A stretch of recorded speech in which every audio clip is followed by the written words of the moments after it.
Tere! Täna räägin osakapitali vähendamisest. Osakapitali vähendamiseks on vajalik osanike otsus ja vähemalt 2/3 osanike poolthääled.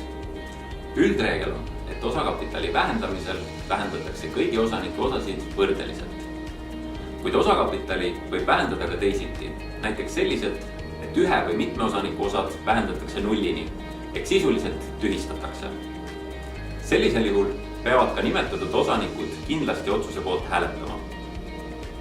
Pärast vähendamisotsus vastuvõtmist tuleb osakapitali vähendamisest teavitada olemasolevaid võlausaldajaid.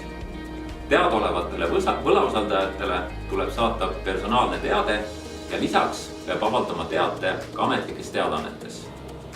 Võlausaldajad ei pea teavitama, kui samal ajal osakapitali vähendamisega otsustatakse ka osakapitali suurendamine vähemalt algse kapitali suuruseni.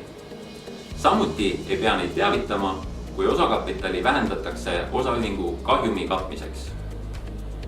Kui võlausaldajate teavitamisest on möödunud 3 kuud, saab osaühingu juhatus esitada osakapitali vähendamise avalduse äriregistrile. Osakapitali vähendamine jõustub, kui see kantakse äriregistrisse. Kui osakapitali vähendamise otsusega otsustati teha osanikele ka väljamakseid, siis neid võib teha alles pärast 3 kuu möödumist kande tegemisest äriregistris. Kui eelnev osas tekiks küsimusi või kui soovite meie abi osakapitali vähendamise läbiviimisel, siis võtke meiega julgelt ühendust. Aitäh vaatamast!